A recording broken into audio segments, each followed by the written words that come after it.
Greetings and welcome to the Halloween edition of the Sliders Review. And I'm here today to talk to you about The Haunting Hour, Season 2, Episode 1, Creature Feature. Boy, what a premiere. This episode really, truly went there. Like, The Haunting Hour people outdid themselves with this two-parter of an episode. It is truly phenomenal and one of the best episodes they came up with. This is probably what kind of got them in a little bit of trouble because, you know, after this episode and Brushes with Madness, it started to get a little too dark. And it was to the point when they got the pumpkin heads, they said, you know, they had to pull back the intensity and horror and the darkness and stuff. And so that's why kind of like future episodes, it started getting a little bit more lighter in tone. The endings was kind of flat. And that's when the series started to like die for me and stuff. But when I say they went here in this episode, the transformation sequence was gruesome looking. The mask, the body prosthetics they used for the tick looks so good. It was even to the point where the cops were all like, do you have shells for the shotgun? I'm like, what? This is a kids program.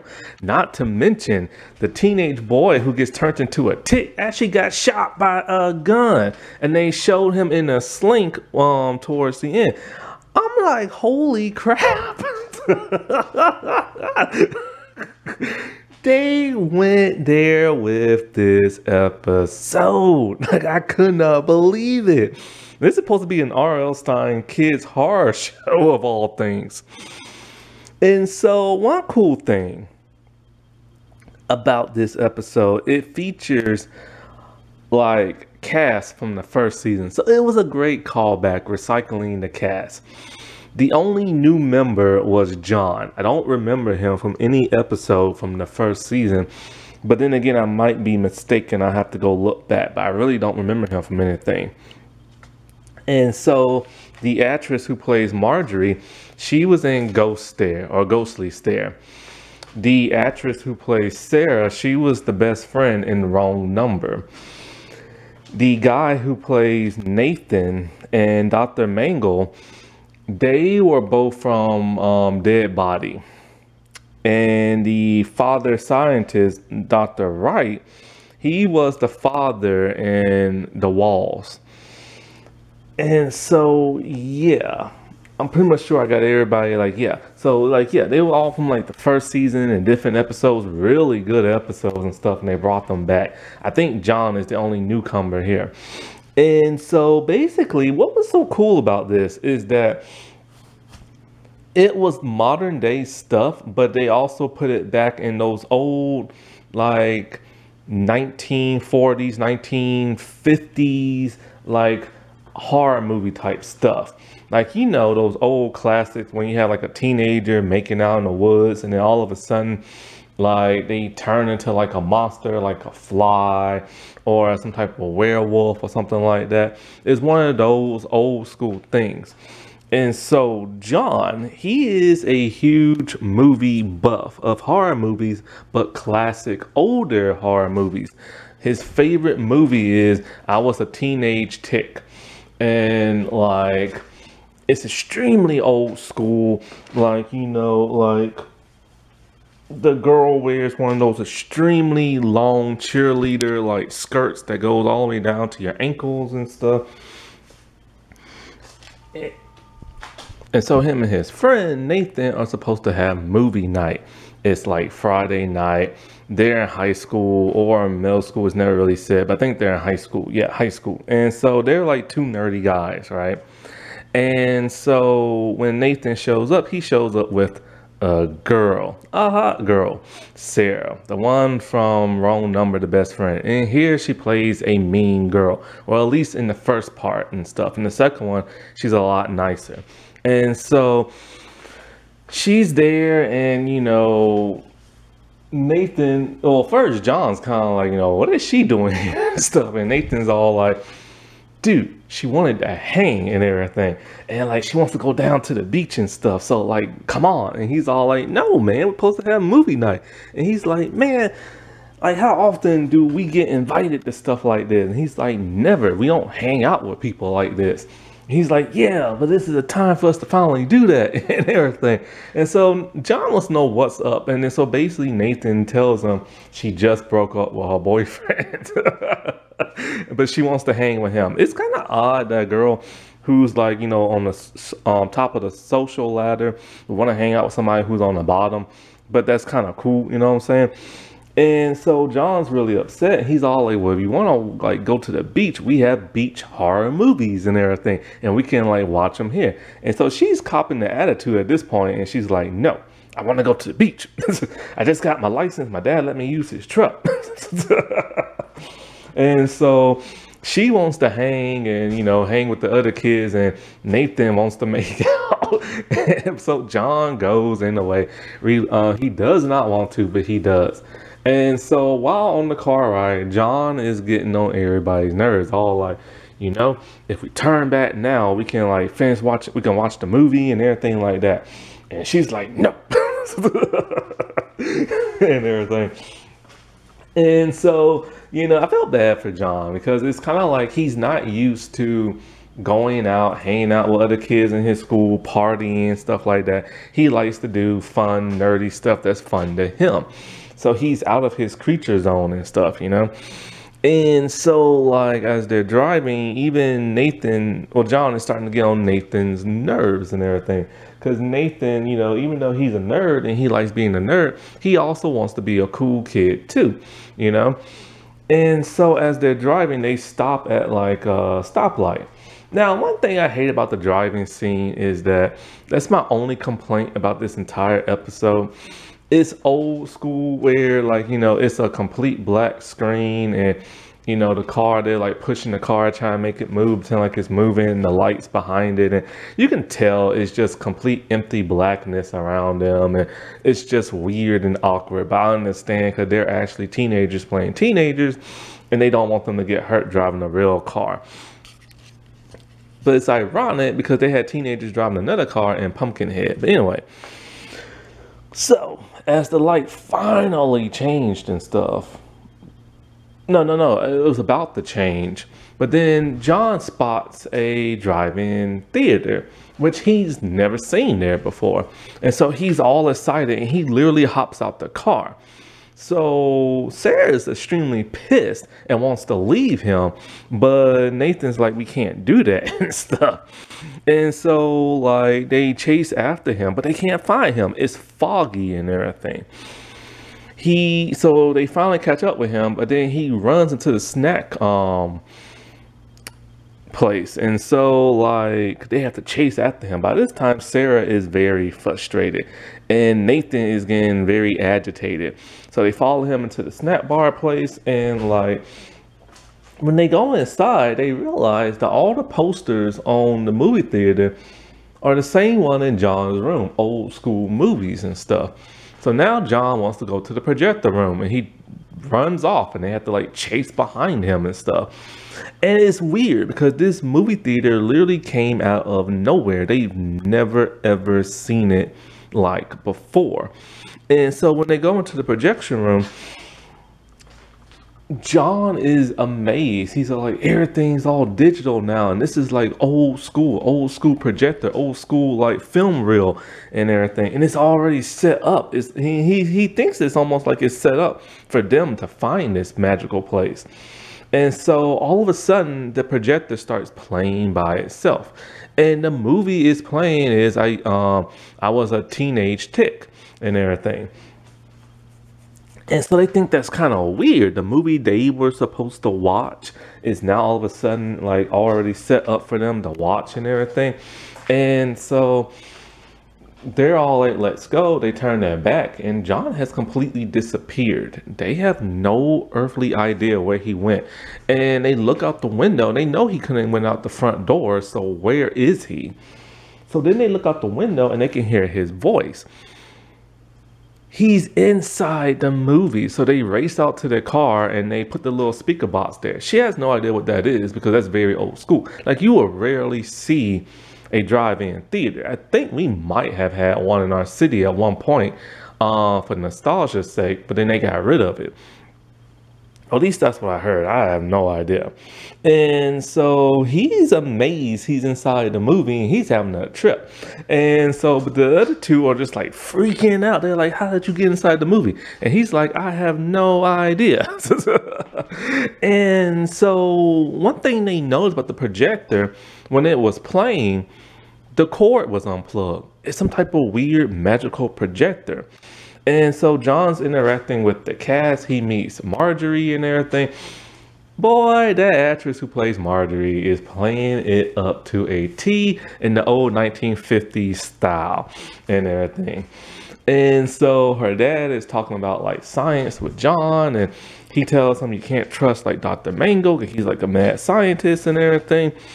And so at some point, like Dr. Mango comes in and then, you know, talking like his spiel and everything. He's the dude from Dead Body, the ghost dude.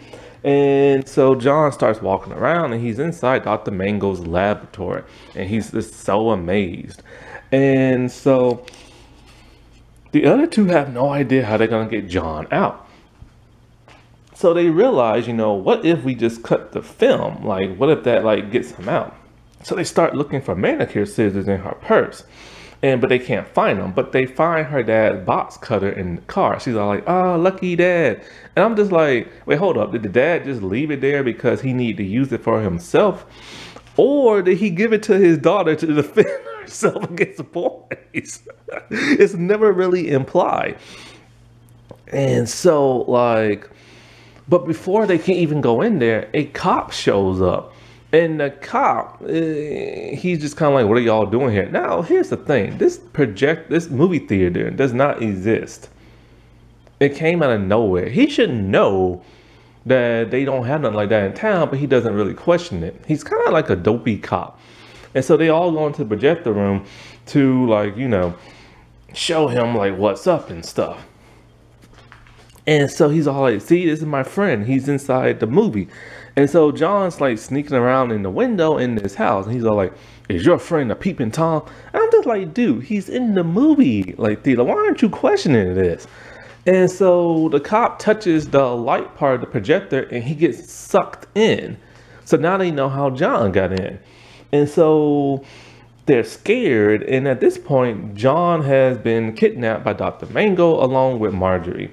And so he tells them how, like, you know, he experimented on this jock who he turned into a tick. And so he controls him by like some type of like taser device. And so he walks over to John getting ready to inject him with the tick formula and stuff. And so they're getting ready to cut the film, but Sarah's kind of worried and everything. She's all like, what if this kills John? Like, you know, you kill the movie and it kills him. And so what's the name tells them, you know, you don't have a choice. So they cut it and it ends. Oh, I forgot to mention the cop, when he got sucked into the movie, the tick boy attacked and bit him and stuff. So in the second parter, John is like, okay, he's back in the land of the living. And so, you know, he's all like, why did you do that? I was having a blast in the movie. I was just going to free myself and blah, blah, blah. So he could care less about being in the real world. But he tells them to look at the cop. He's like hurt. The cop is like shaken and sick because he got bit by a tick, a giant one at that. Because you get bit by a tiny tick, you're in trouble. Just think about what happens when you get bit by a giant one. So they call the ambulance and everything, and then they leave.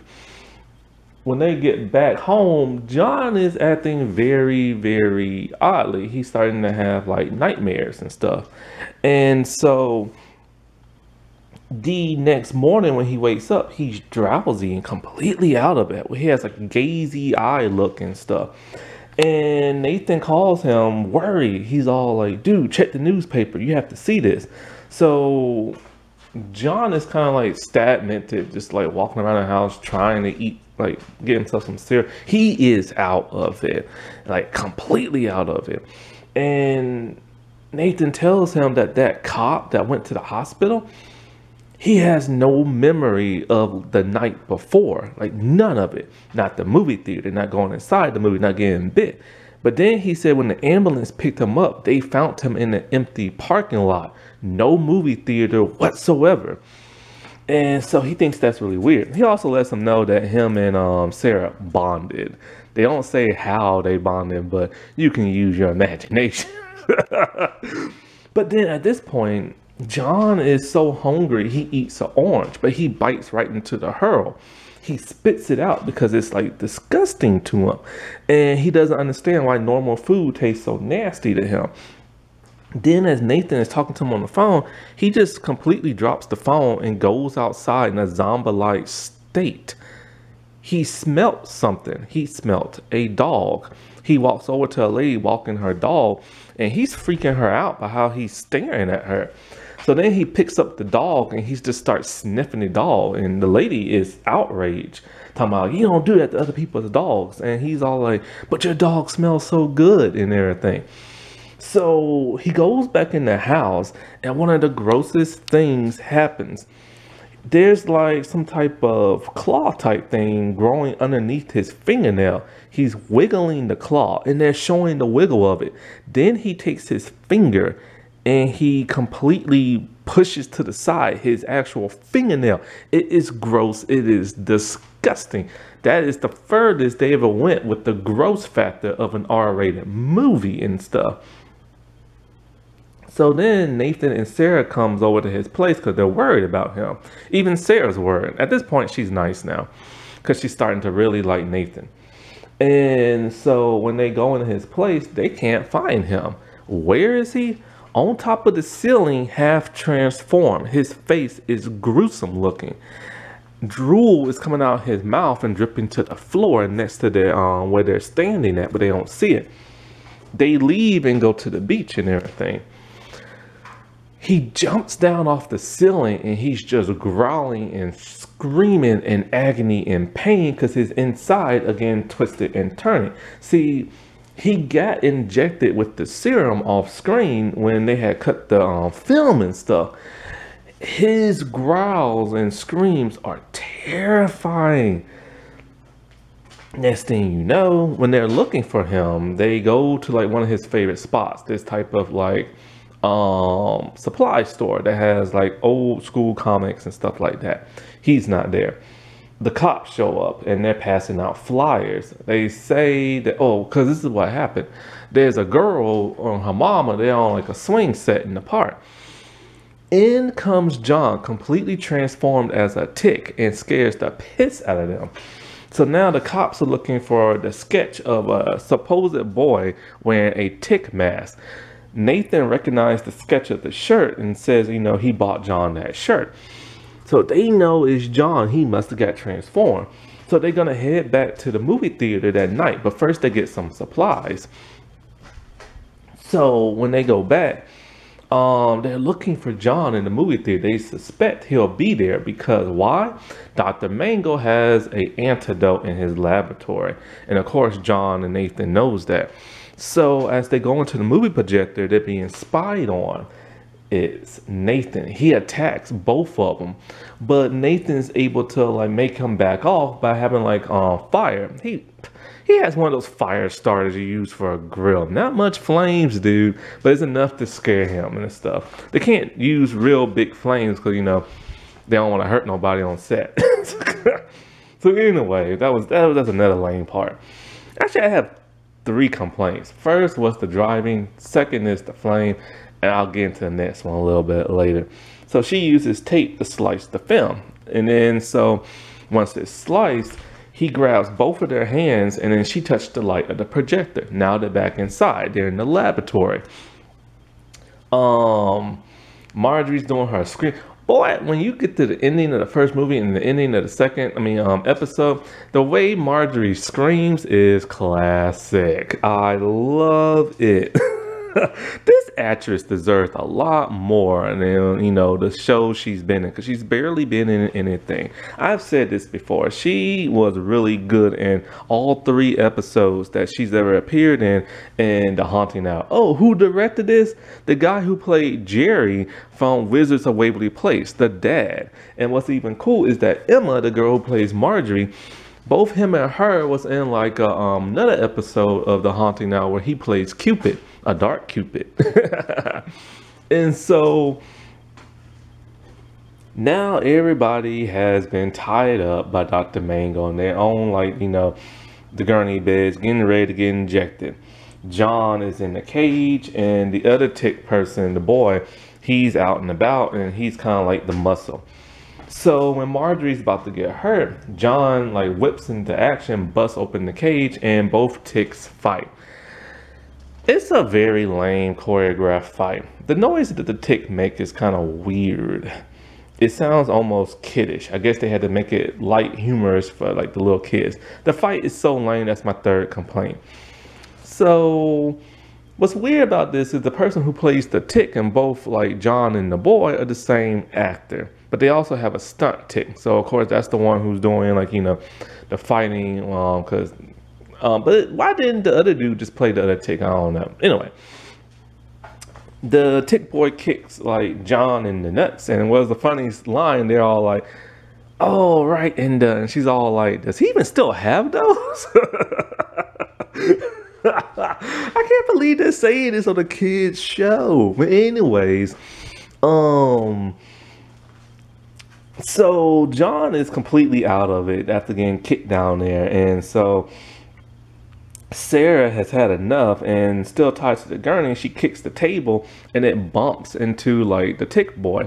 He knocks over some acid, it falls on top of him, he is now melted. And so this is when Dr. Mango shoots John the tick, but then he's able to subdue him and somehow the kids are able to free themselves. I forget how, but basically it ends with John finding the antidote. He's drinking it, he's back to normal. Dr. Wright is there giving his inspirational speech, because in those movies they always do that. And so John is having his happy ending and everything, and then the film ends, and then Sarah and Nathan have been sucked out. But they don't know where John's at. He's still in the movie. So they go back out and they talk to him on the cell phone. He tells them that he's in his happy place, and Nathan agrees. He's all this dude is never going to be able to find another girl like Marjorie, because, even Sarah refuses to hook him up with one of her friends. And so they know that he's happy where he is, and they decide to leave him there and everything. And he has a slink on his arm from getting shot and stuff. And so they just let him stay in there, and then it ends talking about what the sequel of the movie is. Marjorie turned into a tick and John has to save her, and he's happy. And it's kind of couldn't you blame him? I mean, if you could live in any show or movie, would you? I know I would. I would either live in a TV show like Sliders, Star Trek, or Power Rangers. That wasn't that spooky. Alright, well, I shall talk to y'all later. Bye.